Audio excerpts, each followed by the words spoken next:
Welcome to the Underarm Beauty Covlo e-panel with Evonik. My name's Jen, and I'll be the moderator. Please let me know where you're from. And again, ask your questions in the chat. I'll be keeping an eye on it as we go. To introduce our hosts, Covlo, I'm sure you know who they are as you registered for this event, but in case you don't, Covlo makes beauty product development faster and easier. It's a comprehensive search platform that connects brands with suppliers of ingredient packaging and services. Evonik is a sustainability or sustainable specialties partner with a broad portfolio of ingredients, technologies, and services used to generate superior, sustainable, and functionality outcomes. They cover active ingredients, active delivery systems, skincare, sun care, color cosmetics, hair care, skin cleansing, alternative preservation, product stability, and more. And our speakers for this session, we have Brittany Wallet, who is the marketing manager for North America's personal care business line at Evonik. She supports regional marketing initiatives for the active ingredients and cosmetic solutions product lines. Brittany got her Bachelor's of Business Administration from the University of Wisconsin. Her multifaceted experience paired with her passion for beauty industry trends and creative conception brings a fresh perspective to marketing at Evonik. Anna Howe is an applied technology manager for North America for the personal care business of Evonik at the New Business and Innovation Center in Richmond, Virginia.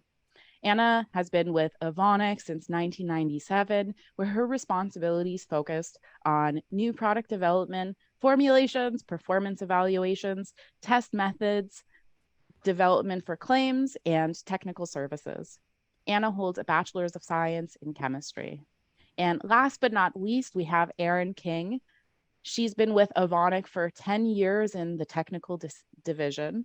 The first were in the cleaning solutions focused on laundry applications, but for the last 3 years, her position has been as a formulating chemist with Evonik's personal care, cosmetic solution, and active ingredients. Erin worked at Evonik's Interface and Performance Division as an intern before receiving her chemistry degree from Virginia State University. Again, my name's Jen. I'll be moderating. I am the director of the ECOL, which is the SciComm platform. And again, I'll say it constantly throughout this webinar. If you have questions, please ask it in the chat. And if you haven't already, please let me know where you're from in the chat so we can have an idea of where our attendees are watching from. Okay, so I'll get started with my first question. So, what's the market like for underarm care, and what's the demand for different product types? Hi, everyone. Happy to be here, and I will be glad to answer this question. I do have some slides I can share with you today to help answer this. So specifically talking about the deodorant and underarm market, we're seeing that these trends and the market is staying strong even through the pandemic and difficult times, even some suggested growth. In fact, there is an anticipated growth of about 5.5% between 2021 and 2028, and an anticipated market industry worth of $38.1 billion by 2028. So definitely staying strong. This will be a really good opportunity for us to keep focusing on this area of the market. And we're even expected to reach $7.7 billion in retail sales by the end of 2022 in deodorant and body care. So really a steady and growing market. Additionally, when we look at the specific product launches and the specific things that are going on in the market, we're seeing movement towards products with claims that are natural, ethical, or environmental in nature. This slide here shows the top 15 claims in deodorant product launches from 2017 to 2022. And you can see indicated by the little green leaf that half of these categories are natural, ethical, or environmental. And in fact, 46% of all of the global deodorant launches in 2021 are either ethical or environmental, have those claims in them. That is almost an increase of 80% in packaging. You can see right here, you can see that there's a very steep growth in environmentally friendly packaging. That's an 80% growth from 2020 to 2021. So definitely seeing a large trend shift there. Long-lasting antiperspirant and even those gender trends are still high, but you can see that they do have some slight decrease in them. And now, whether these claims or consumer perceptions are aligned with reality or fear-mongering, why should brands care about this topic? Yeah, so consumers are moving from the clean and green to conscious and valuing credibility beyond just, saying they're green. So the importance grows for brands to back their claims and not only have these claims, but to be able to support them and provide proof. We're used to seeing this officially in efficacy, for example, saying dermatologist recommended. Those types of trends are now going to be more at the forefront for natural, ethical, environmental, sustainable. The demand grows for brands to continue to eco-innovate and come up with new ideas that they can advance their products and their technologies and to have proven credentials so that they're not falling into the trap of greenwashing. And consumers are getting smarter and wanting to know more about where their products are coming from and what's in them. In fact, ingredients are a big part of what they're using to determine what they purchase. And also they still want the efficacy and desire for products to do more than just absorb odor and other benefits. So with that in mind, oh, go ahead. Well, I was just going to say, you've alluded to this, but what exactly are consumers looking for underarm care products? Yeah, it's a great question.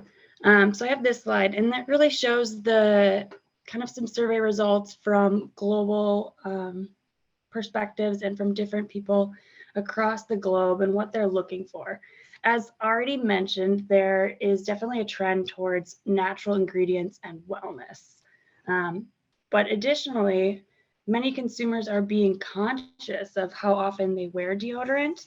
About 20% are not using deodorant at all anymore or are consciously wearing it less due to concerns that use of those products are bad for their health as a perceived feeling. Concerns about certain chemicals. Ingredients, like I said before, are a growing factor in what consumers are using to decide what they purchase. We're also seeing an uptick in skin-inspiration or skin-inspired ingredients in deodorant products, meaning there's a desire for products with skincare and skin appearance ingredients that you may traditionally see when you are looking for your face products. So a couple statistics, 60% of deodorant and body care users are showing interest with popular skincare ingredients in their deodorants. 58% of Thai female consumers are looking for deodorants that make skin appear smooth instantly. And 90% of Chinese body care users are seeking products with natural ingredients, as I kind of mentioned before. Also, not cited on the slide, but according to Mintel, from 2020 to 2021, illuminating and brightening claims in deodorant launches grew 37%, which is a really cool trend that we're starting to see in body care and specifically deodorant and underarm care. Lastly, I think as just another perspective into this, wanted to share a couple examples where products in the market are kind of meeting some of these really cool desires that consumers are having. So on the far left here, you'll see a roll-on deodorant, the green deo with antioxidants and vitamin E. really showing some of that wellness importance and people looking for different ingredients. Efficacy still remains at the forefront of needs that consumers are looking for in their underarm deodorant. So this product here is showing 72 hours of long-lasting deodorant. In the middle is a fun on-the-go packaging. These last three all have very fun packaging, and I think that is definitely going to be a standout in this industry. The compact in the middle also says to lighten the skin tone, as people are looking to kind of even out the skin tone in their underarms. And then we see a natural vegan roll-on in the green, and finally an eco-friendly packaging with a refillable concept, which is a growing trend in the deodorant market. So yeah, hopefully that gives you guys a little bit of a summary on what's going on in the underarm deodorant market, and be happy to answer more questions on it as you have them. And I see this question was already answered in the chat, but in case anyone else has this question, yes, there will be a replay of this webinar and it should be available, I believe, tomorrow. So stay tuned for this. And I have a question for the audience. So first, do you guys have any additional questions on market trends? And then I also wanted to know if you guys had any specific challenges that you're facing in this sector. So then we can share your challenges and also answer any questions that you have regarding them throughout the panel. Now, before we jump into the discussion around formulations and products, I think it's important to understand what the need and problem is and how deodorant addresses it. So Anna, could you expand on this? Okay, so Anna,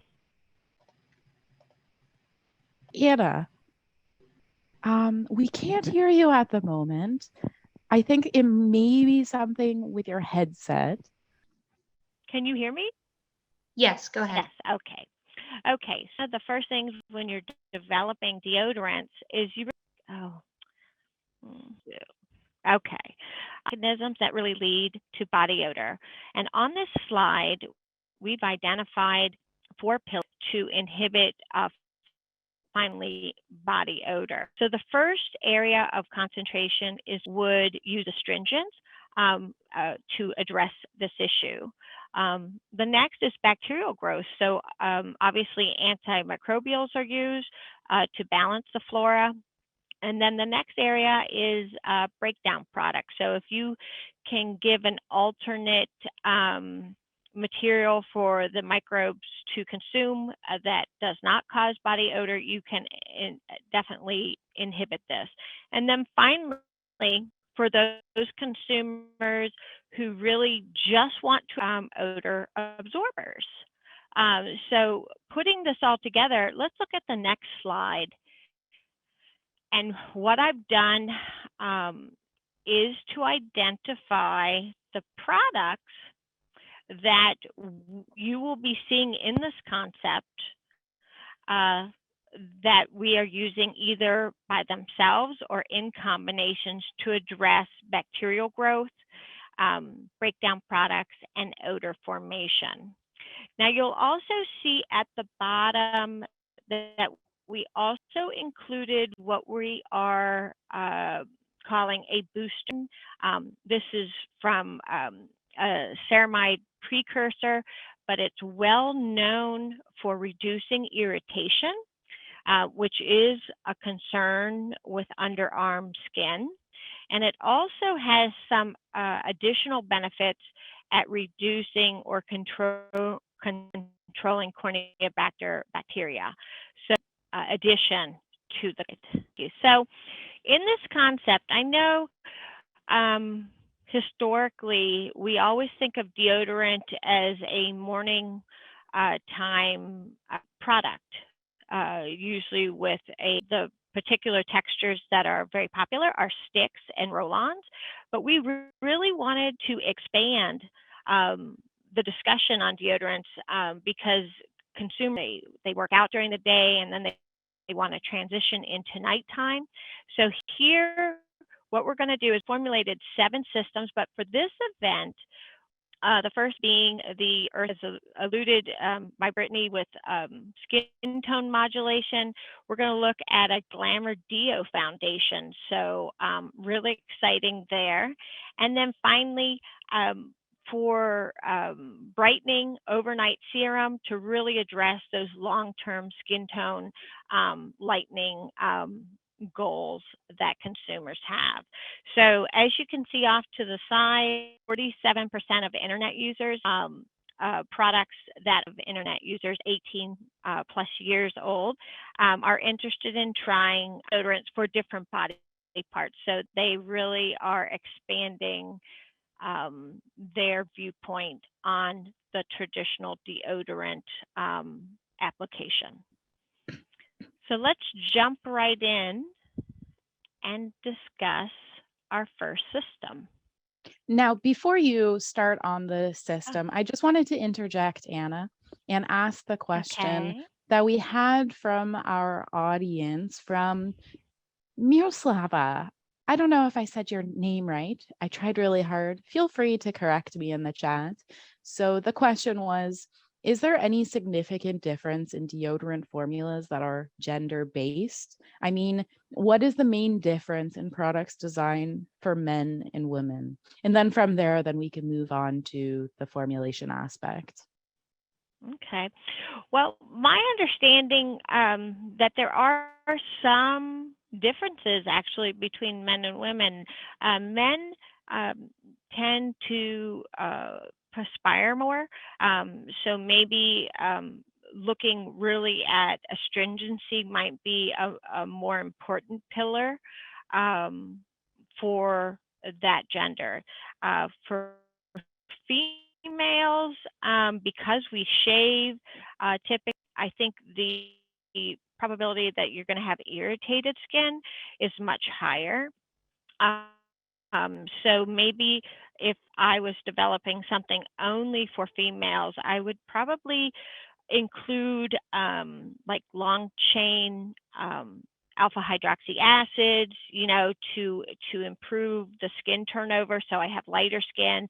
I would also use something like a phytofingazine that would calm the skin and really reduce the overall redness. So again, depending on where you choose to focus, you can have a very specific solution for that part of the market.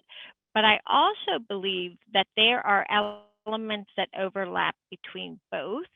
And I do think you can develop a system that addresses a genderless consumer in the sense of for the whole family. Okay, so a reminder to everyone in the audience, if you'd like to have your questions answered, then be sure to put them in the comments. But we've been talking about how products work, but how about how they're made? Could you expand on the formulation side of things? And then also, could you also expand on how companies make sure products are doing what they're claiming? Okay, so this is, as Anna said, we have 7 systems for our underarm concept. So we're just going to highlight a few of them. But if you would like to know more, of course, you can always feel free to contact us. So the first system we're going to talk about is the Underarm Beauty Earthy Deo Stick.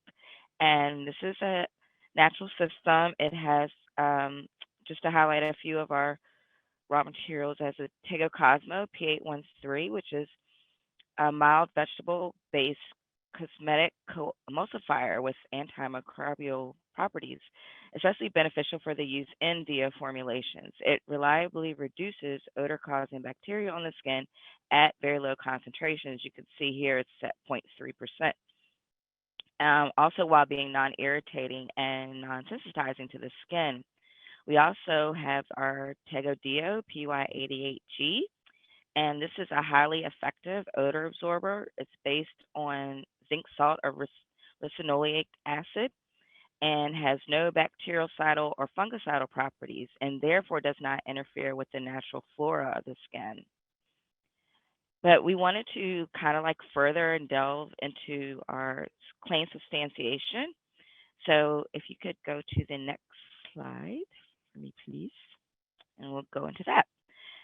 So to support our claim substantiation, we did a drawdown performance test against a current market brand. So as you can see, it's really important for me not to have like white film underneath my arm. Like that's not really that attractive. So we wanted to make sure that we could reduce the whitening in our Deostick formulation.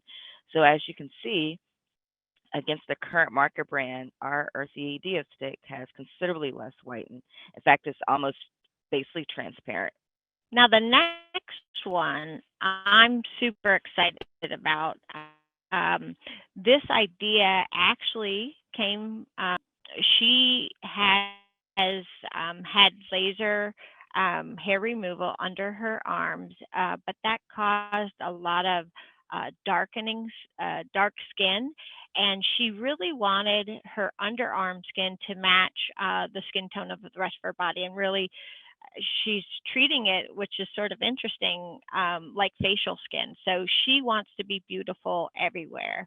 And because of this, we um, decided that we were going to use the makeup concept for the underarm, but still have built in those deodorant elements to address, again, odor formation. Yes.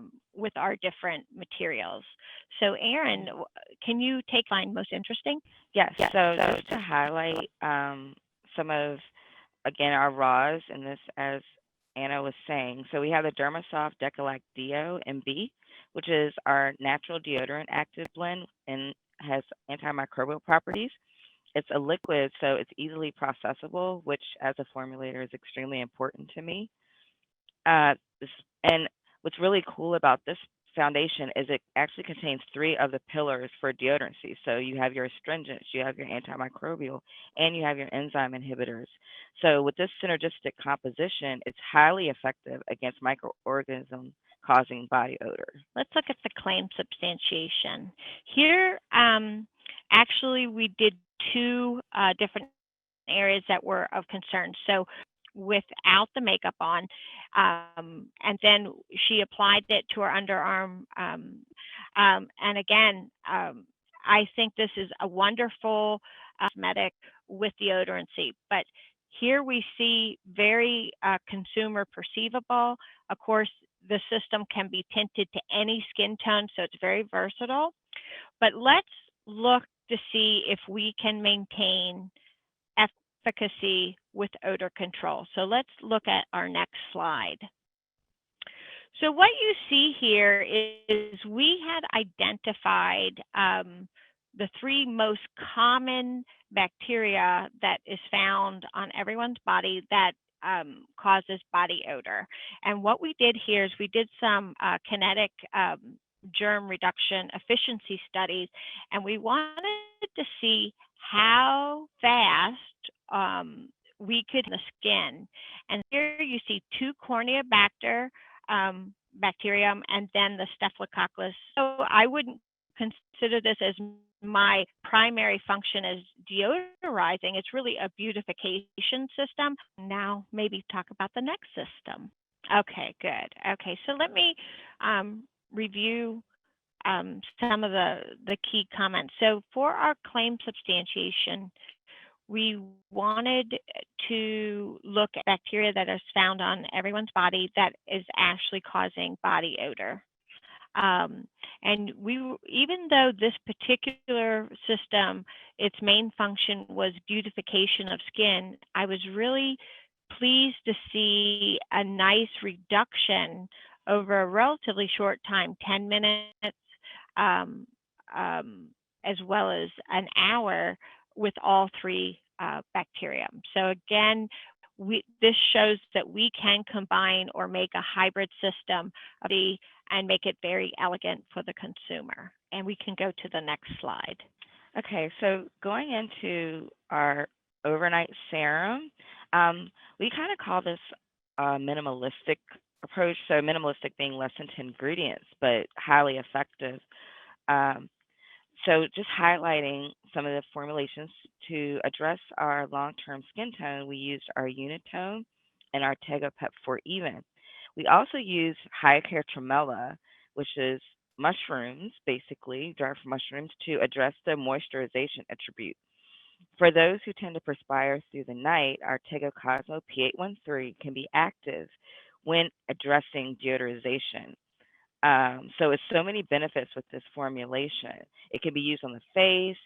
The only element here to position this for underarm is the intelligent deodorancy. So if a consumer doesn't sweat while they sleep, they can still have the benefit of moisturization of the skin. So very neat formulation. So, can everyone hear me? Yes. Okay, good.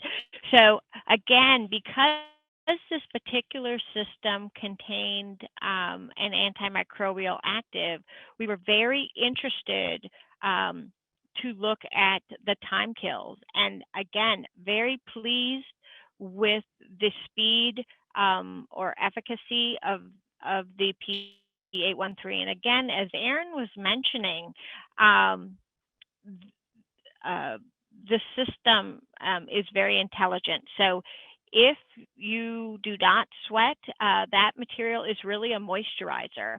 It is activated when needed. So I think it can address many of the concerns that Brittany was talking about earlier, and just have an intelligent system. Now you'll notice this particular system is run at a pH 5, and Erin and I are both formulators. I wanted to show you the importance of pH. Now, because of the materials we chose, their best efficacy is really at lower pHs. And you'll Okay, so I was just going to take over for Anna. We're having some little technical difficulties with the microphone.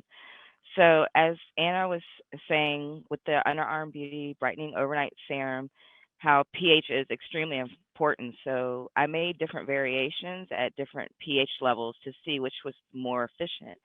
So as you can see at pH 7, the time kill is really, I mean, no comparison to at pH 5. Um, so this formulation is highly effective, but it needs to be it's very pH dependent as well. So we keep that in mind when formulating so we have the best results. So on to the next slide. I'm just going to quickly interject maybe before we get to the final slide. And I just had a question while we're still on the note of formulations. What are some challenges that brands or formulators specifically face when formulating underarm care products? Challenges that formulators can face, of course, like we were talking about, the pH. pH is extremely important, so we have optimal results.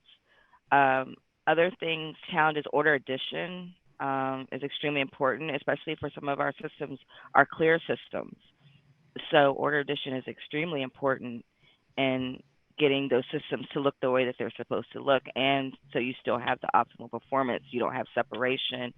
Um, so I would say those are probably some of the more common challenges that people face.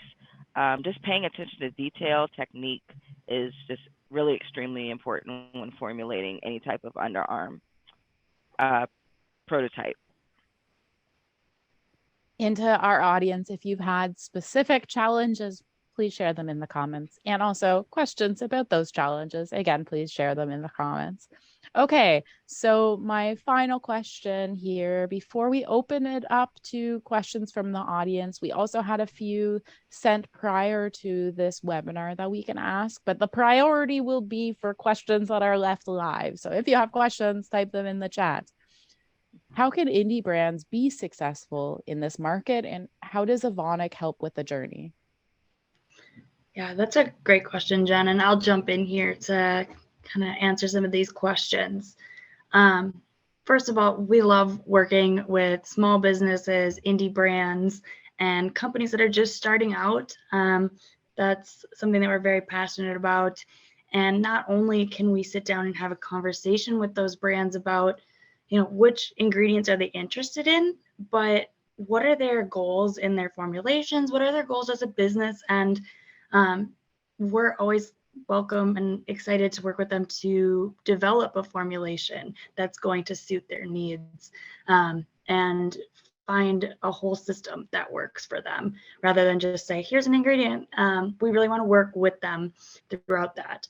And as many of you may know, some of these small brands occasionally get acquired or their business changes and grows. And that's something that we love to work with them through and stay with them throughout that journey and support them as they transition. And we continue to work with them and continue to evolve with them.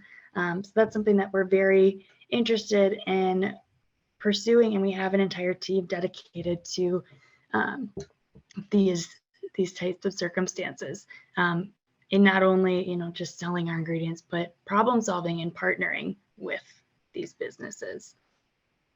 So I guess as far as advice on what makes them successful, that's really on you guys. I mean, staying close to your customers and understanding the trends, being innovative. I think it's really fun when these small businesses are starting out, because you guys do have, and they have some of the best and brilliant ideas and goals, and we love to hear about them, and we love to support those goals and journeys.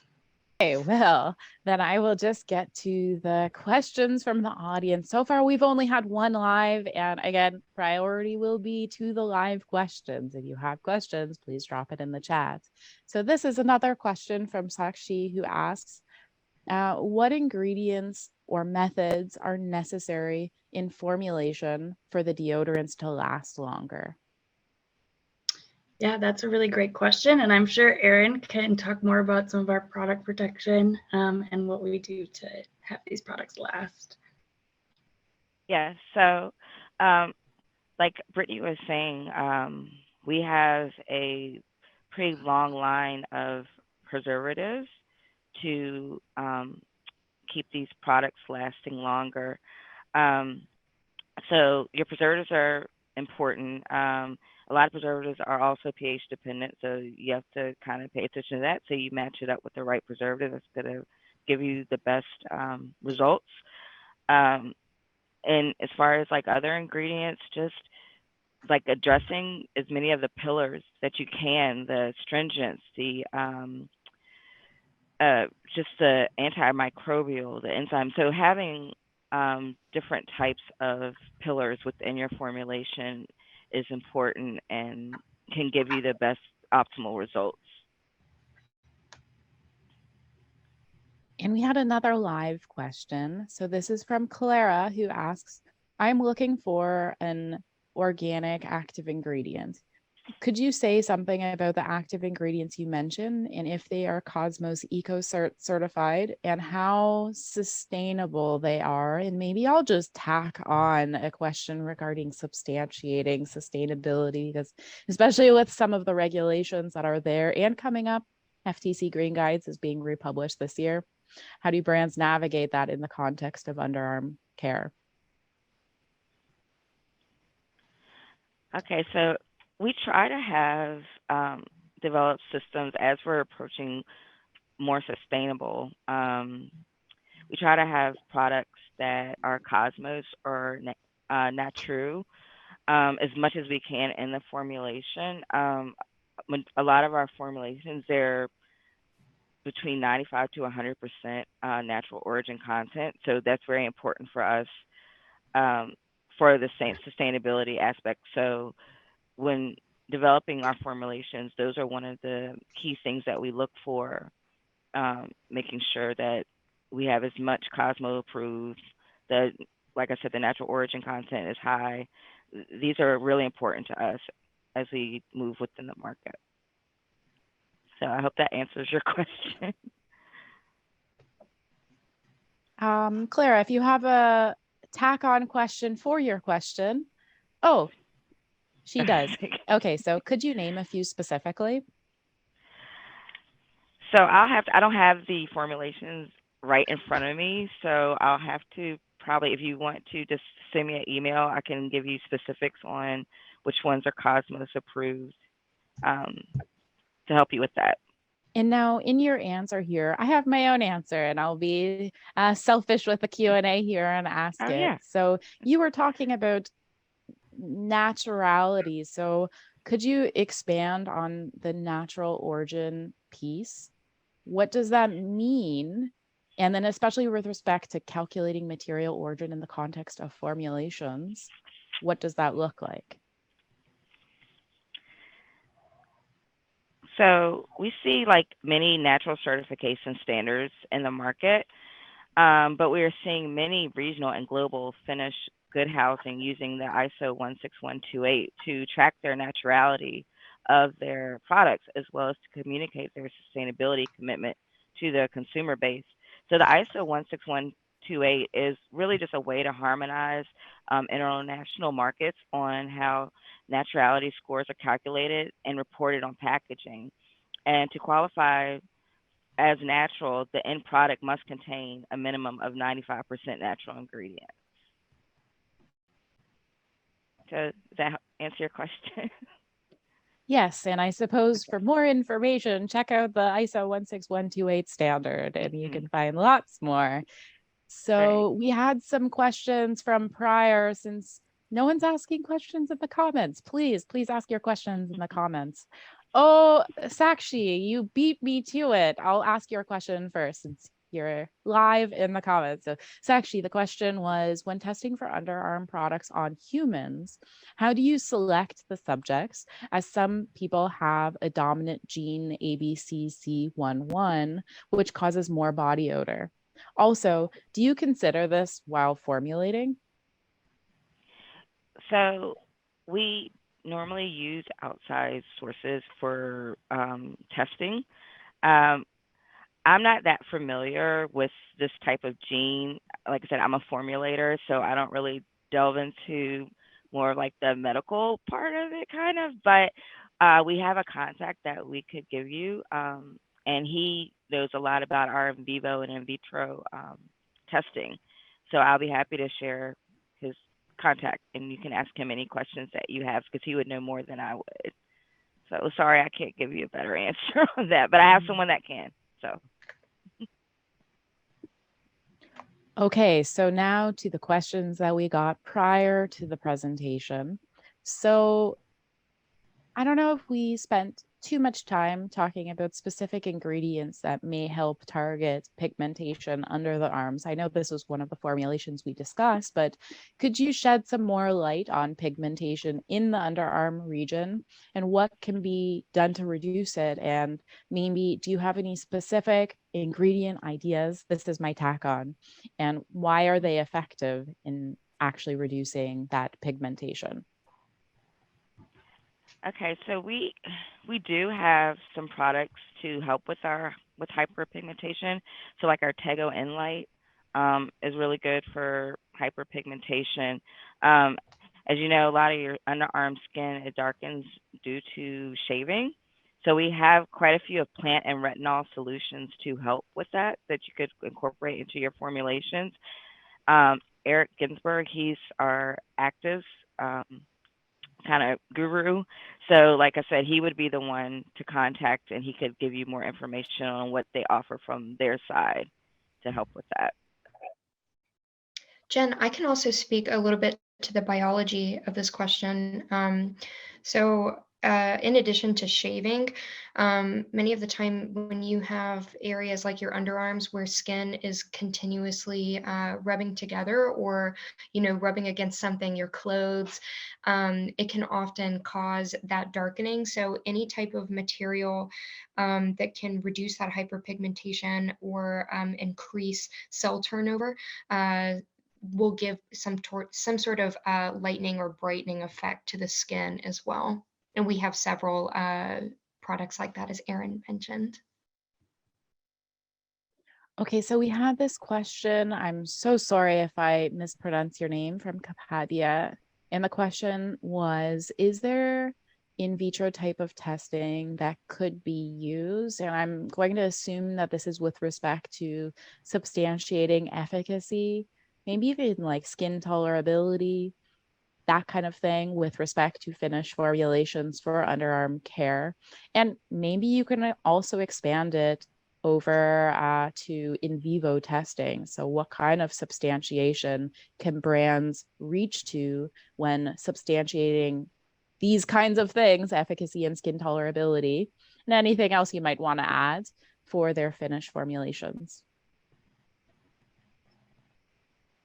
Okay, so basically any type of in vitro testing and vivo testing, that again needs to probably be addressed to Eric. I am not familiar with the specifics on it, but he is. So I shared his contact in the chat. So he's the best person to go to answer that question. Okay, so we had this other question that was sent prior to the presentation, which is, how do you tackle body odor when no antiperspirant or deodorant works? Do you have any suggestions to formulators or brands trying to target this? And maybe just in case the audience missed it, because there was a few questions like this in the audience Q&A prior. What's the difference between antiperspirants and deodorants? And is one better or worse? I suppose better is like, what do you mean by better? Perhaps better could be it's better for your specific ethos. I'll stop inserting my own thoughts there and ask that question to you guys. Okay, I can take this. This one I can't answer. So, so to answer the first part of it, to tackle the body odor when antiperspirants or deodorants don't work, we do have odor absorbers. So they would be like our our A30 and our PY88. So this doesn't affect the flora. It just strictly addresses malodor. So those are a couple options that you could use. Antiperspirant versus deodorant. So antiperspirant is basically, it's like a drug that kind of plugs your sweat pores to keep you from sweating. It's deodorant's main purpose is just to kill malodor.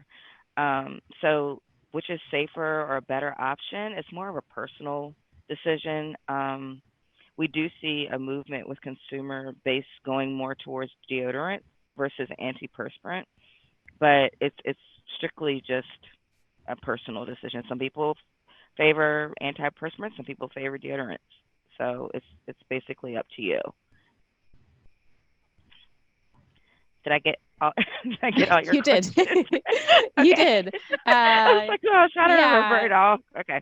And maybe I'll just add in my own thoughts just because I can't help myself. The overwhelming body of evidence for antiperspirant use overwhelmingly supports safety. But if you want to use deodorants, then there are those products available to you as well. And if you want to formulate them, there's certainly consumer demand. Okay, this other question was from Clara. Again, thank you for all of the questions. Is there a maximum percentage of zinc requinolate? Oh my gosh, I've never said that word out loud. So correct my pronunciation if I got it wrong. I saw you used 1%, but I am thinking this is the main active. Perhaps if this is the main active, perhaps more is better, up to 3%. So is there a maximum percentage and why? Okay, so when developing our formulations, we like to use what we've substantiated for claim, what we have proof for. So that's the reason for the 1%. It's possible you could use up to 3%, but we like to stick with what do we have data for. So that's why we use it at 1%. You're welcome. Okay, You're maybe welcome, we Clara. have time for one more quick question before I close off the Q&A and this panel. Okay, the question was sent prior. Just because we haven't covered it, could you shed some light on alcohol-based deodorants? I mean, some people prefer. I mean, alcohol, of course, ethanol is in a lot of formulations. I prefer some with ethanol in it, a little bit of ethanol, but like I said, it's just basically on your preference. A lot of our formulation prototypes do contain small amount of ethanol in them. I haven't really formulated too many that don't have ethanol. We do have a couple, but most of them do have some type of ethanol. Okay, well, this concludes the Underarm Care panel with Evonik, hosted by Covelo. Thank you so much to, firstly, Covelo for inviting me and Evonik for inviting me as a moderator for this discussion. It's always a pleasure working with both of you guys. Thank you to our audience for attending and for all of the engagement in the comments. Just so you know I said this right at the start of the presentation, there will be a replay that will be available tomorrow. So stay tuned and you will receive that. There's also going to be a questionnaire sent to you guys. So if you wouldn't mind just taking the time to fill that out so we can do these webinars better in the future, please do that. Help us out. Thank you so much for attending this webinar. I hope you guys all have a great rest of your day. And again, big thanks to Evonik and Covelo for having me as a moderator for this discussion.